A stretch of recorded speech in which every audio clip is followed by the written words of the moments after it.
Kabanata 3461. Malamig na parang yelo ang tingin ni Mrs. Lee. Sa tingin mo ba ay pinahihintulutan kang kumilos ng ganito dahil lang sa malakas ang iyong suporta? Sa tingin mo ba, wala kaming mahahanap na haharap sa iyo?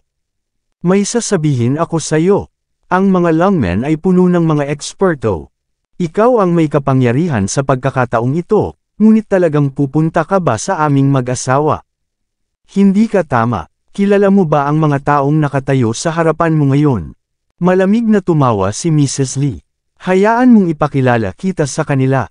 Narito ang Deputy Branch Leader ng Lungmen Golden Sands Branch. Ito ang pangalawang Young Master ng Lungmen Third Outer Hall.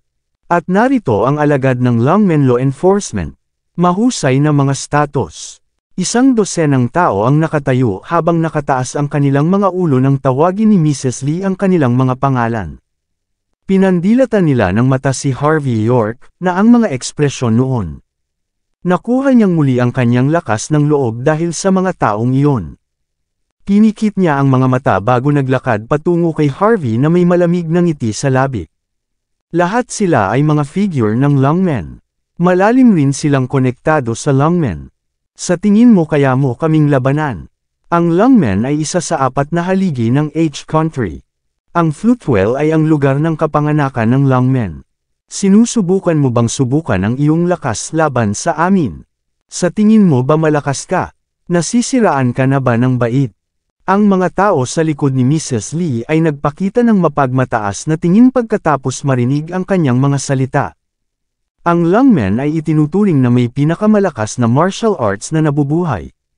Bukod sa mga tao mula sa Holy Martial Arts Training Ground, walang nang-ahas na sumalungat sa mga lungmen. Gaano man sila kalakas, wala silang laban sa mga lungmen. Kalmadong sinulyapan ni Harvey ang mga tao sa likod ni Mrs. Lee. Kung tama ang pagkakaalala ko, ang unang utos sa lungmen ay huwag samantalahin ang karamihan at lituhin ang tama at mali. Sigurado ka bang gagawin mo ito? Pagkatapos ng lahat kayo ay kamag-anak ng lungmen. Isang lalaking nakasuot ng Armani suit ang tumayo na nakatingin kay Harvey. Ako ay taga-lungmen law enforcement. Tinuturuan mo ba ako tungkol sa mga utos ng lungmen? Sino ka sa tingin mo? Lungmen law enforcement head. Tama ka. Tumango si Harvey bago iniugoy ang paapasulong. Ang alagad ay direktang sinipa sa lupa. Niwala siyang panahon para makapag-react sa sitwasyon. Umalangaw-ngaw ang mga hiyaw ng sakit nang bumagsak siya sa lupa. Ito ay isang napakalungkot na tanawin.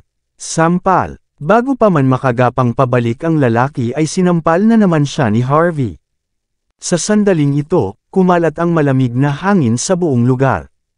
Gumapang pabalik ang estudyante bago tumitig kay Harvey habang nagngangalit ang mga ngipin. How dare you hit me, bastard? Hindi mo ba alam kung gaano talaga kalakas ang law enforcement lungmen?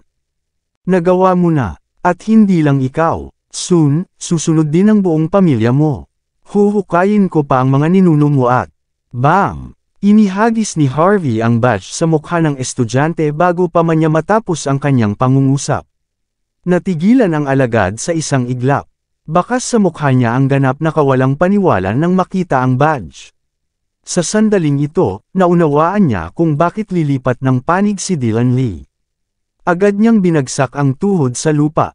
Lungmen Law Enforcement Badge. Kinakatawan ng badge na iyon ang mismong pinuno ng law enforcement. Sa isang sandali, nagulat si Mrs. Lee at ang iba pa, na parang tinamaan ng kidlat. Tuluyan nang nawala ng kulay ang kanilang mga mukha habang nanghihina ang kanilang mga tuhod. Sa puntong ito, hindi nila maiwasang makaramdam ng sobrang lamig. Hindi nila akalain na si Harvey talaga ang may badge. Paano? Paano ito posible? Sabay-sabay na tumayo ang 12-dosenang tao. Ang mga taong nagpamalas ng kanilang lakas gamit ang pangalan ng lungmen ay patuloy na umatras. Lahat sila ay ganap na natakot sa oras na ito. Marahil, hindi sila matatakot sa isang napakalakas na miyembro. Ngunit ang badge na iyon lamang ay sapat na upang ipadala sila sa ganitong uri ng takot. Pagkatapos ng lahat, ito ang Lungmen Law Enforcement Badge. Ang badge ay kumakatawan sa pinuno ng law enforcement. Hindi ito biro. Ang mga lungmen law enforcement na disipulo ay hindi man lang ng ahas na tumayo. Ang tanging nagawa na lang niya ngayon ay ang patuloy na lumuhod habang nanginginig ang mga mata niya. Bigla niyang naalala ang mga tsismis tungkol sa bagong hinirang na pinuno ng law enforcement. Ilang tao lang ang nakakilala sa kanya mula noong pinangasiwaan ni Rachel Hardy ang organisasyon. Pero, nasa harapan niya ang badge ng mga oras na iyon. Kahit hindi siya naniniwala, kailangan pa rin niyang tanggapin ang katotohanan. Ang gold badge na iyon ay talagang lungmen law enforcement badge. Bilang alagad mismo ng law enforcement, walang paraan na mapagkakamalan pa niya ito. Walang pag-iisip ng dalawang beses, ang disipulo ay lumuhad ng tuwid ang kanyang likod. Anong gagawin mo kay lungmen? Sampal. Agad na sinampal ni Harvey ang estudyante sa lupa bago pa man niya natapos ang kanyang pangungusap. Tinatawag mo pa rin ang iyong sarili na isang disipulo. Isa pang seryosong pagkakasala ang paglabag sa batas ng sinasadya. Hindi mo ba naiintindihan yun? Bilang isang alagad ng pagpapatupad ng batas, hindi mo lang pinipigilan ang mga tao sa pagpapakita ng kanilang lakas sa ilalim ng pangalan ng lungmen. Tinulungan mo pa sila. Anong silbi ng pananatili mo rito? Kalmadong sinulyapan ni Harvey ang mga tao. Bibigyan kita ng isang pagkakataon. Aminin ang kasalanan sa lungmen law enforcement ngayon. Kahit na medyo mabagal ka, ikaw mismo ang magdadala ng kahihinatnan. Kalmado ang sinabi ni Harvey habang nagpapakita ng malamig na tingin. Ang mga taong nagpapakita ng kanilang lakas ay agad na nabulunan sa kanilang sariling hininga. Hindi man lang sila naglakas loob na tingnan si Harvey ng diretsyo sa mga mata sa puntong ito. Napakabigat ng atmosphere ngayon. Ang lahat ng ito ay isang hindi pagkakaunawaan. Lahat tayo ay dinaya para pumunta dito. Natauhan ang alagad habang tinatakpan ang mukha. Sasama ako agad sa iba. Aaminin natin ang kasalanan sa lungmen law enforcement ngayon.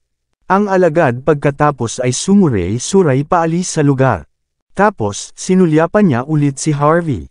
Naniniwala siya na si Harvey ang pinuno ng law enforcement o napakalapit sa kanya. Pagkatapos ng lahat, ang badge ay kumakatawan sa head mismo. Pasensya na Mr. York. Ignorante lang kami. Ngayon ko lang nakilala si Mrs. Lee.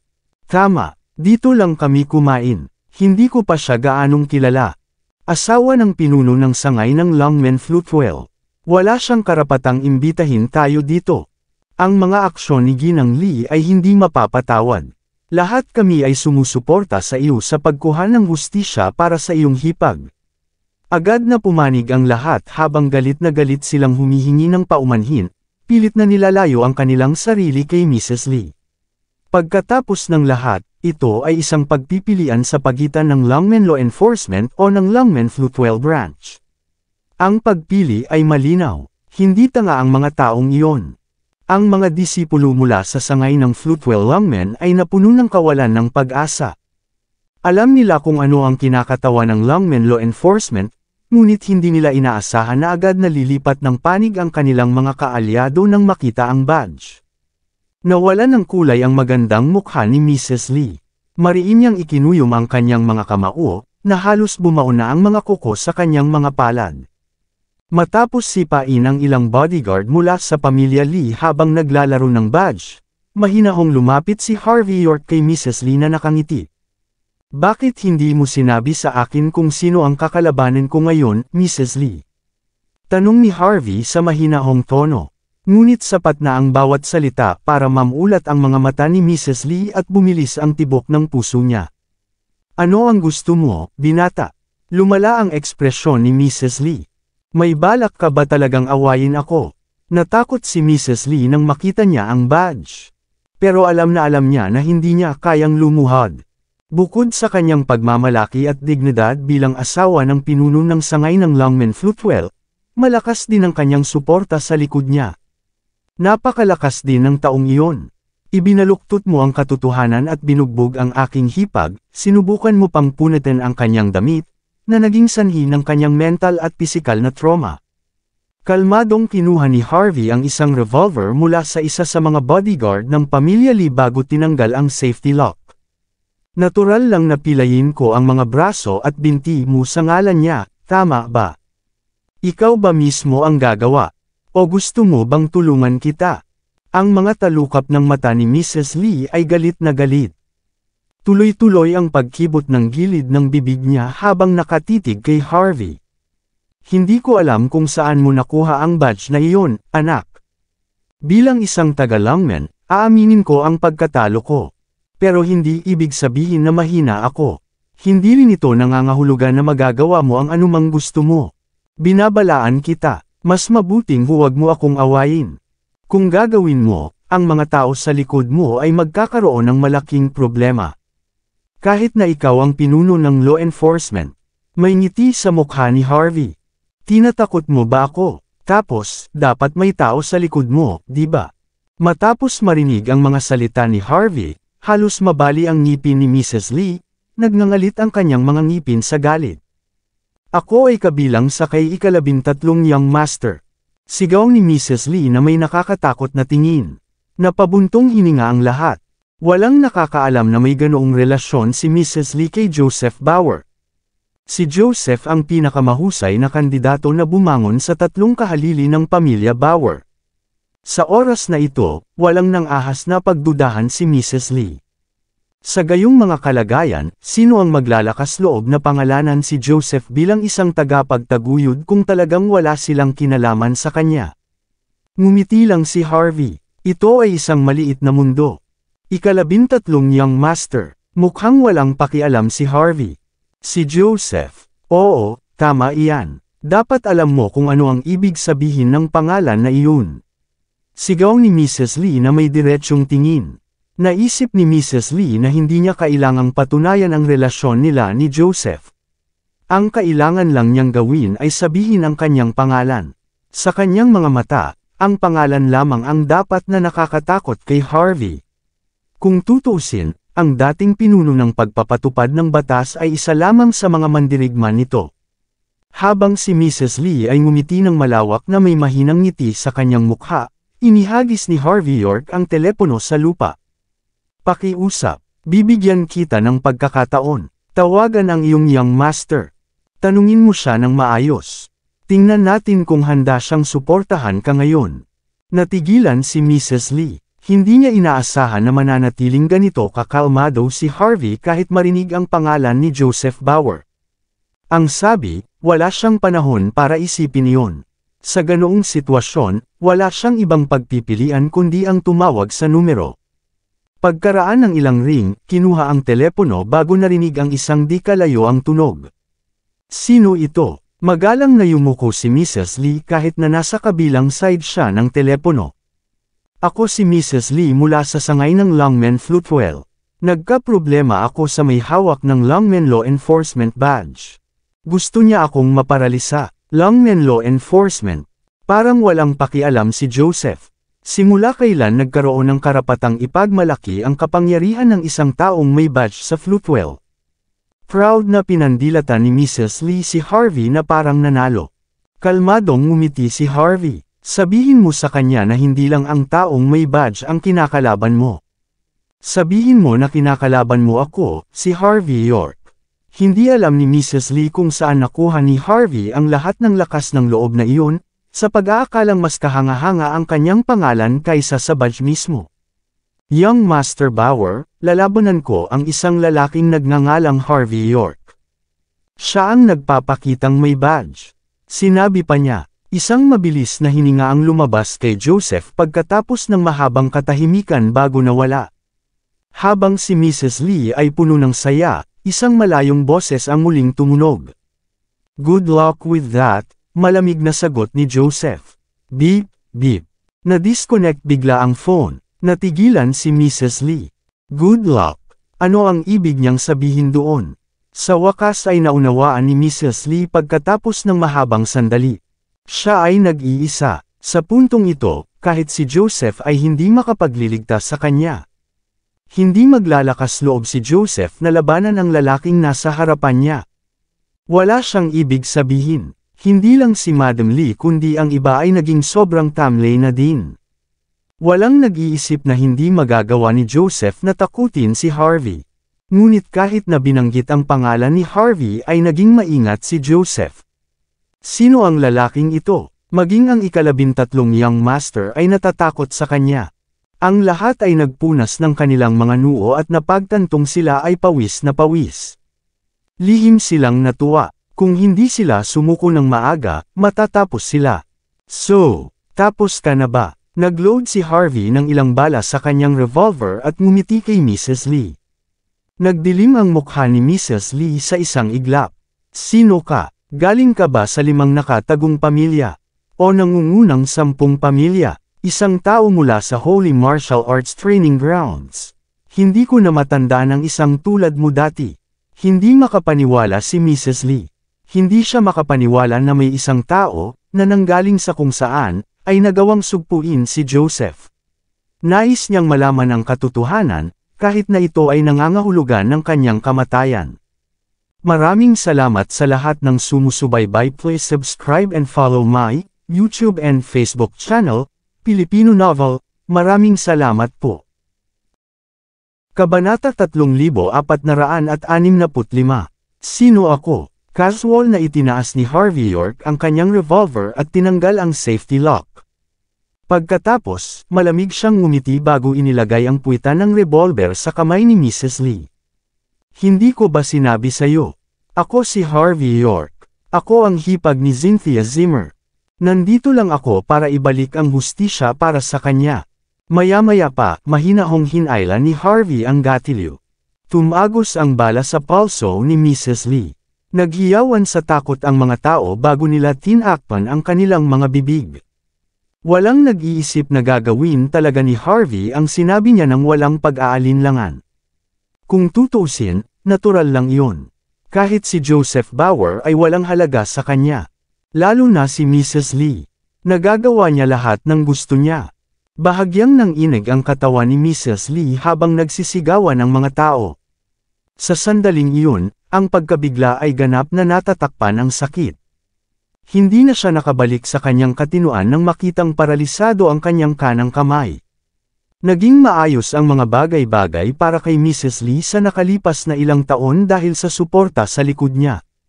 Hindi na niya kailangan pang pakialaman kung sino ang nawasak niya, ngunit hindi rin niya inaasahan na haantong siya sa ganito sa pagkakataong ito. Bang! Pagkatapos, mahinahong itinutok ni Harvey ang revolver sa binti ni Mrs. Lee bago muling hinayla ang gatilyo. Sinabi ni Harvey na kukunin niya ang isang braso at binti niya. Wala siyang balak na magpigil. Nanginginig si Mrs. Lee bago bumagsak sa lupa. Gusto niyang sumigaw ngunit natatakot siyang mamatay ng malungkot pagkatapos niyang pukawin si Harvey. Lahat ba kayo ay hindi susulong dito? O gusto niyo bang kaladkarin ko pa kayo dito? Kalmadong hinay pa ni Harvey ang dulo ng kanyang revolver. Nagkatinginan ang ilang tagasunod ni Madam Lee bago sila humakbang habang nagngangalit ang mga ngipin. Alam nilang walang kwenta ang pagpapanggap at pagtakas sa isang hamak na lalaki tulad ni Harvey.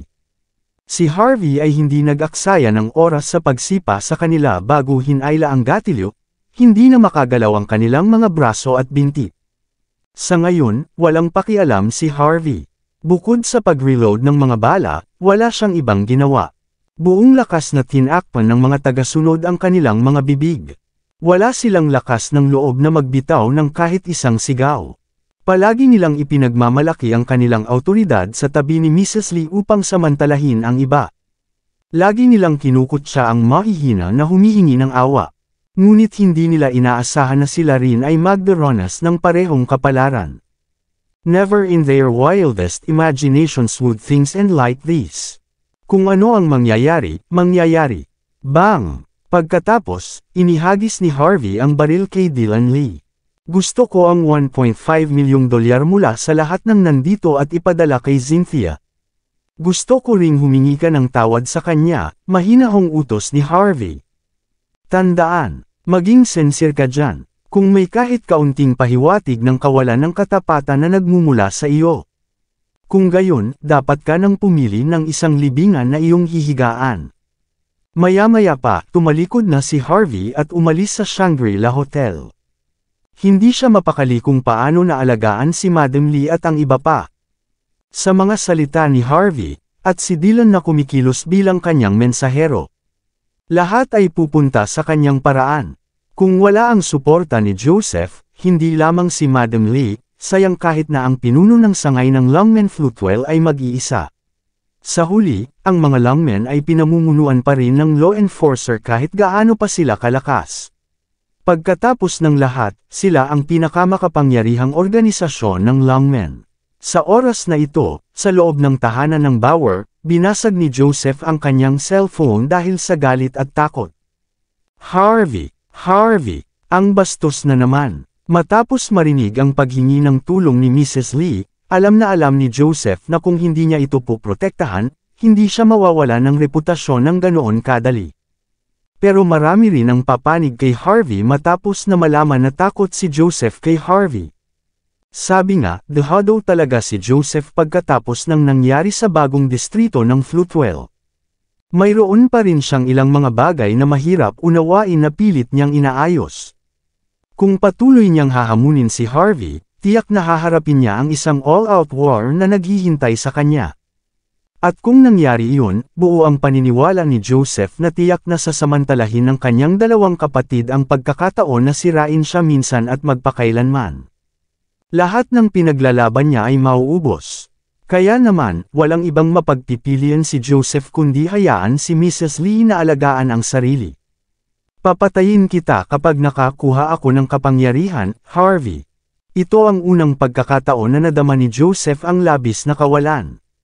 Bukod sa sumigaw sa galit ay wala siyang ibang magawa. Itinuro mo sa amin na magkaroon ng pasensya sa paggawa ng magagandang bagay, Young Master Bauer, sabi ni Ruby pagkaraan ng ilang sandali ng pag-aalinlangan. Medyo kumalma si Joseph matapos marinig ang kanyang mga sinabi. Tama ka, kailangan kong kumalma. Kung hindi, makakahanap ng pagkakataon ng iba na atakihin ako. Nang malapit ng matauhan si Joseph at gagawin ang kanyang plano, pumasok sa silid ang isang katulong na may dalang kahon ng regalo. May nagpadala sa iyo ng regalo, na nagsasabi na ikaw mismo ang magbukas nito. Natarante si Joseph. Walang nagaganap na mga kaganapan para sa kanya sa oras na ito. Bakit may magpapadala sa kanya ng ganito? Walang masyadong iniisip, binuksan niya ang kahon. Maingat na naka-frame na calligraphy art ay makikita sa loob. 2 linya ng eleganteng mukhang salita ang naruroon. Kapag gusto, may paraan. Ang pagsusumikap ay palaging nagbubunga. Nang inag ang katawan ni Joseph, at muntik na siyang mag-ubo ng dugo noon. Siya ay kinutsa dahil sa walang ingat na pagsunog sa kanyang tulay. Nagdilim ang mukha ni Joseph sa isang iglap. Naggiling ang kanyang mga ngipin. Sino ang nagbigay ng regalo? Natakot ang katulong. Ito ay isang katulong na lalaki, na sinasabi na may nagngangalang Harvey ang nagpadala nito. Bastos! Bastos! Bastos! Nanginginig si Joseph sa galit. Papatayin kita, Harvey. Walang lakas ng loob na magsalita si Ruby. Makalipas ang ilang sandali, nakuha ni Joseph ang kanyang katahimikan. Nanginginig siya habang nilalanghap ang mahaba at manipis niyang tabako. Sinubukan ng bastos na iyon na pilitin ang kamay ko. Tutal, nasa aking lugar. Medyo natalo ako sa kanya dati. Buong-buo kong inaamin ang pagkatalo ko rin. Hindi tama para sa kanya na patuloy akong e-pressure kung hindi ako dumating para sa kanya. Sinusubukan niya akong akitin, yung bastard na iyon. No wonder kaya niya akong talunin. Napabuntong hininga si Joseph. Naiinis ako sa taong iyon, ngunit aminin ko na ang kanyang mga galaw ay mas nakakatakot kaysa sa aming maayos na mga plano. Pagkatapos ng lahat, ang pagiging simple ay ang lahat. Nagdadalawang isip si Joseph kung lalabanan ba si Harvey o hindi. Si Harvey naman ay nakalimutan na niya ang regalong ibinigay niya kay Joseph. Nakaupo siya sa ospital, naghihintay sa mga resulta ng examination ni Cynthia. Napakaswerte ni Cynthia, mula nang nariyan pa si Rudolph at ang kanyang koponan, inalagaan nila siya ng buong pag-iingat. Matapos ang isang buong gabi, halos gumaling na siya sa kanyang mga sugat. Mukhang mas mahusay din siya sa pag-iisip. Hindi lang siya gising, may ganang kumain pa siya. Ito ang paborito mong sinigang na acorn. Hinaypan ko na ito para sa iyo. Pwede mo na itong kainin kaagad. Casual na binuksan ni Harvey ang pakete at inilagay ang kaserola sa bedside table ni Cynthia. Alam ni Harvey kung paano gumawa ng sarili niyang pagkain, ngunit sa ngayon ay walang oras para doon. Ang pag-order ng takeout ay ang pagpipilian. Ang sakit pa ng kamay ko, kuya. Kailangan mo akong pakainin. Bahagyang ibinuka ni Cynthia ang kanyang bibig na may walang magawang ekspresyon sa kanyang mukha. Natahimik si Harvey, na napabuntong hininga siya habang sinusulyapan ang kamay niya na nag-scroll sa phone niya. Gusto mo ba akong pakainin ka? Ayaw mo bang magpakasal sa hinaharap? Ngumisi si Cynthia bago siya binigyan ng matamis na ngiti. Ayoko, hindi ako maaalagaan ng aking bayaw kapag nangyari iyon. Agad na pinitik ni Harvey ang ulo ni Cynthia. Anong ibig mong sabihin? Sinasabi mo na parang mamamatay ako sa pagpapakasal mo sa isang tao. Ngumisi si Cynthia. Wala akong pakialam. Gusto ko ang katulad ng brother-in-law ko. Nakapagdesisyon na ako. Hahanapin ko ang isang tulad mo sa hinaharap. Hindi ako magpapakasal sa iba. Humagalpak ng tawa si Harvey. Baliin ng nanay mo ang mga paa mo kung maghahanap ka talaga ng lalaking katulad ko. At saka, hindi ka makakahanap ng lalaking katulad ko kahit saan mo gusto. Ako lang ang nag-iisa. Wala akong pakialam. Hindi ako magpapakasal kahit kanino hanggat hindi ako nakahanap ng katulad mo. Mananatili ako sa iyo magpakailanman. Bulalas ni Cynthia. Ibinaba niya ang kanyang telepono at hinaplos ang ulo ni Harvey na may mapait na tingin sa kanyang mukha. Sorry, kuya, napahirapan na naman kita. Huwag mong sabihin sa aking kapatid na babae o sa aking ina ang tungkol dito. Darating sila para sa iyo kung gagawin mo. Huwag kang mag-alala. Gawin mo lang ang gusto mo. Tahimik na humiwalay si Harvey sa mga braso ni Cynthia bago nagpakawala ng buntong hininga. Huwag kang masyadong mag-alala tungkol dito. Kung tama ako, pupunta si Mrs. Lee at ang iba pa para humingi ng tawad sa iyo bukas. Itago ang pera, ngunit huwag hayaan silang makawala dito. Sabihin mo kung ano ang gusto mo. Tiyak na gagawin nila ang anumang hilingin mo sa kanila. Brother-in-law, dahan daw ang sabi ni Cynthia. Alam ni Harvey na malambot ang puso ni Cynthia. Alam kong hindi ka ganoong uri ng tao, sabi niya pagkatapos ng isang buntong hininga. Ngunit kung hindi mo sila turuan ng leksyon sa batas, at patuloy nilang ipagmamalaki ang kanilang awtoridad ayon sa gusto nila. Marami pang katulad mo ang sasamantalahin.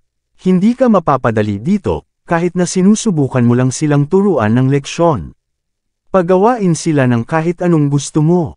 Napailing si Cynthia bago ngumiti. Huwag kang mag-alala, sisiguraduhin kung gagawin ko iyon. Gayunpaman, walang intensyon si Cynthia na gawin iyon kahit na sinabi niya iyon. Napabuntong hininga si Harvey matapos makita ang pagmumukha ni Cynthia. Kung minsan, hindi niya maiwasang humanga na ang magkapatid na babae ay walang pagkakatulad sa kanilang ina.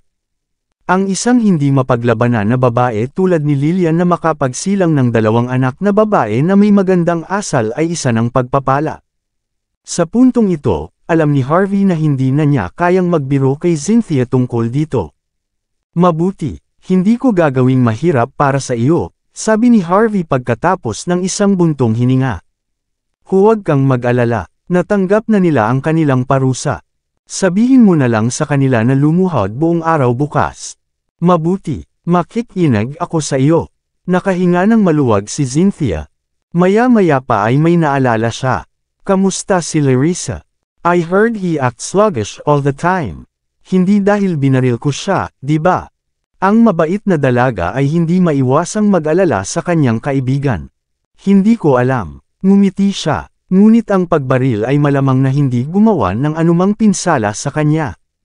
Wala rin siyang sakit. Ha? Tapos anong nangyari sa kanya?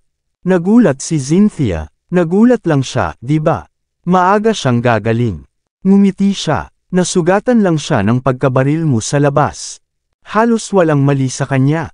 Iyon ay sinabi, dahil ang mga doktor at nurse ay nakakuha ng maling paggamot para sa kanya, natural na hindi siya makaka-recover agad.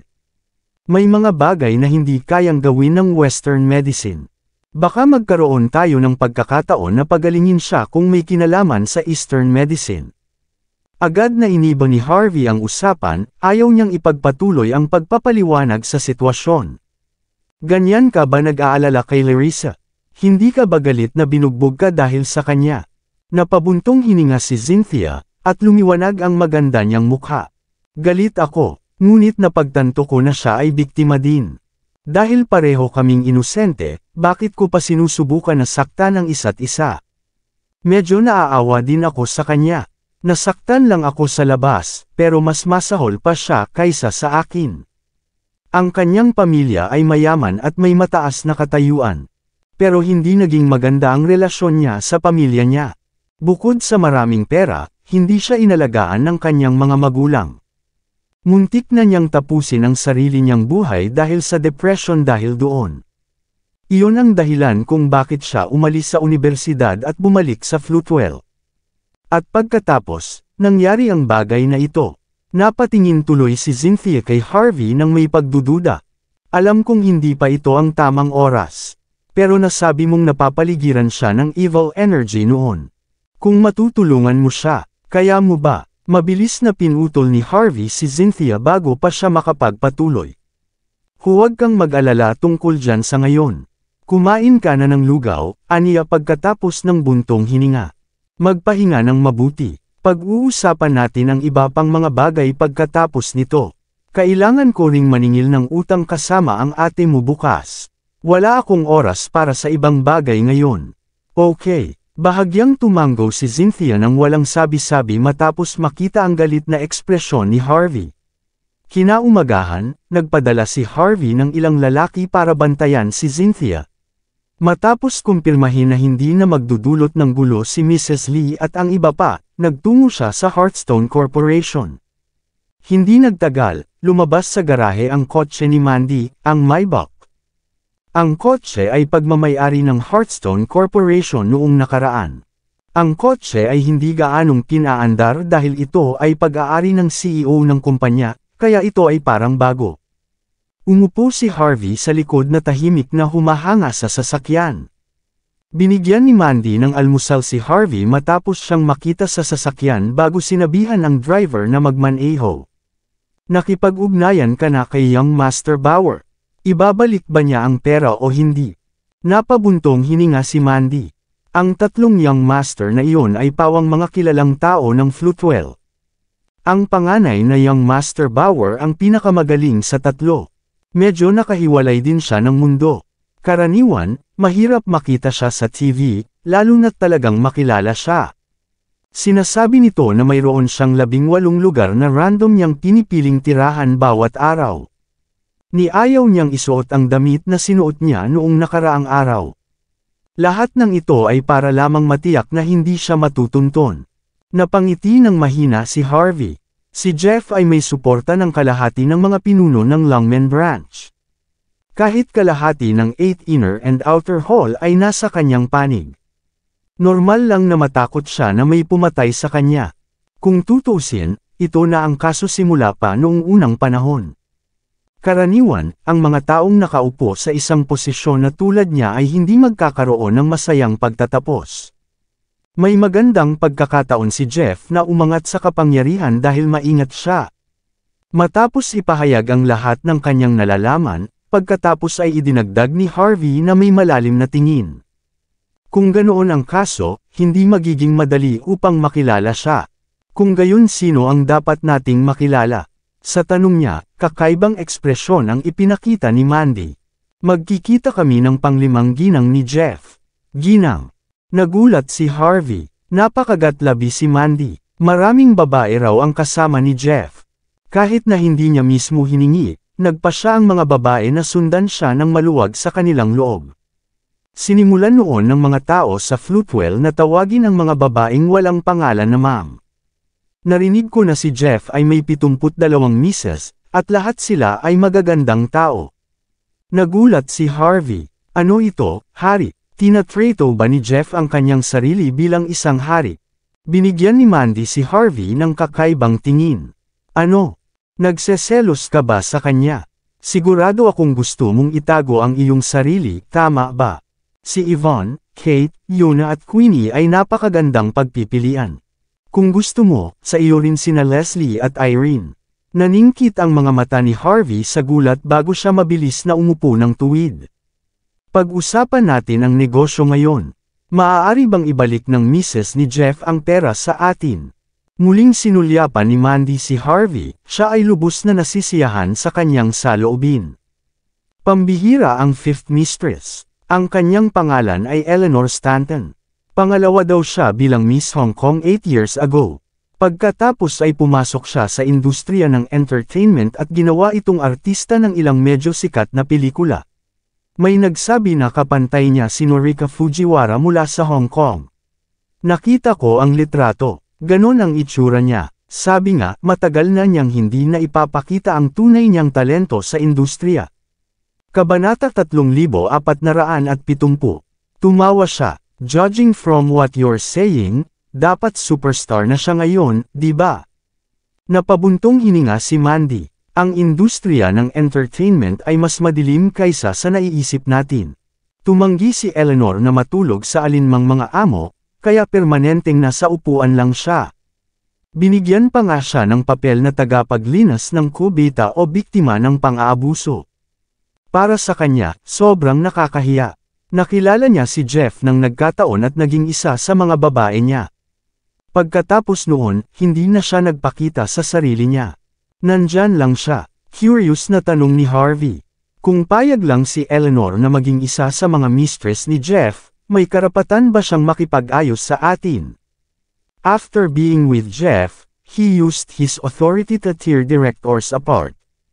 Pati ang buong pamilya niya ay kinaladkad kasama niya. Ang mga ninuno ng director ay kinaladkad palabas ng kanilang mga libingan at sinunog hanggang sa malutong. Laking gulat ni Mandy. Hindi niya maintindihan kung paano nauwi sa ganoon ang isang magiging superstar. Huminga ng malalim si Harvey. Siya ay walang awa. Mahal talaga siya ni Jeff kung ganoon. Hindi lang iyon, tinatrato pa niya siya na parang advisor niya sa militar. Mahinahong sagot ni Mandy. Sa 72 mistress, siya lang ang namamahala sa sarili niyang negosyo. Kinokontrol niya ang pinakamarangyang shopping at entertainment center, ang White Bean Center. Gumamit ako ng maraming koneksyon upang makipagkita sa kanya sa pag-asang mapangasiwaan namin ang sitwasyong ito ng mapayapa sa kanilang bullring. Kumunot ang noo ni Harvey. Bullring. Kapayapaan. Ano ang mga pagkakataon na mangyari iyon?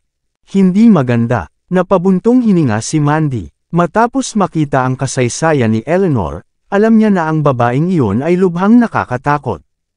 Ngunit kung mabibigyan natin siya ng sapat na kita, marahil kahit isang deskwento, maaari nating mahawakan ito ng maayos. Matigas ang mukha ni Mandy. Alam kong laban ka kay Joseph para sa akin, Harvey. Ayokong makipag-away ka kay Jeff dahil dito. Ang tatlong young masters mula sa pamilya Bauer ay hindi ordinaryong tao. Napangiti ng mahina si Harvey. Ang diplomasya ay palaging nauuna bago ang karahasan. Ngunit makatarungan na bayaran ang inutang. Dahil may utang sila sa atin, wala tayong pagpipilian kundi bawiin ang lahat. Kung hindi, magiging responsibilidad natin kung ang young master ay magiging talunan. Iniba agad ni Harvey ang usapan. Kaya bakit ka inimbitahan ni Eleanor sa bullring? Mukhang hindi magandang lugar iyon para pag-usapan ito, hindi ba? Kumunot ang noo ni Mandy. Sa tingin ko rin ay kakaiba iyon. Ngunit narinig ko na pagkatapos patayin ang direktor, gusto ni Eleanor na pumunta sa mga marahas na lugar tulad ng bullring.